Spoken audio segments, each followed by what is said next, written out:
হরে কৃষ্ণ। আগের ছিলার শর্টসে আপনারা অনেকেই এই ছিলার রেসিপিটা শেয়ার করতে বলেছিলেন। আজকে ফুল রেসিপিটা আপনাদের সাথে শেয়ার করতে চলেছি। প্রথমে ওটসকে ড্রাই রোস্ট করে নিয়ে মুগ কড়াই এবং সুজিতে একসাথে ভালো করে একটা মিহি পেস্ট বানিয়ে নিয়েছি। এবার এর মধ্যে বেশ কিছু সবজি দেবো।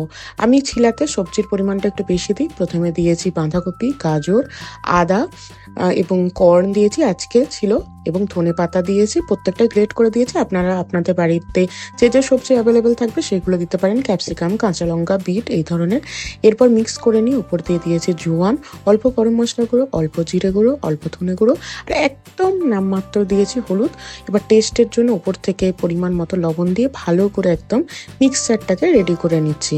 তো এবার একটা তাওয়া বসিয়ে নিয়েছি। তাওয়াতে অল্প করে সর্ষের তেল দিয়ে ভালো করে তাওয়াটাকে একদম হিট করে যে মিক্সচারটা ছিল ছিলার সেটাকে দিয়ে ভালো করে একদম চারিদিকে চাড়িয়ে নিয়ে একটা চাপা দিয়ে দিয়েছি। কমিয়ে বাড়িয়ে আমি আগে নিচের দিকটা ভালো করে লাল লাল করে নেবো। নিয়ে এই যে দেখুন উল্টে দিয়েছি, দিয়ে প্রত্যেকটা পিঠ একদম উল্টে পাল্টে একদম লাল করে কিছুটা আমি কটা ছিলা ভেজে নেবো, সেই কারণে একটা হটপটে রেখে দিলাম। তারপর ছিলাগুলোকে নিয়ে কটা ভাজা হয়ে যাওয়ার পর ভগবানকে ভোগ নিবেদন করবো টক দই এবং টমেটো সসের মাধ্যমে।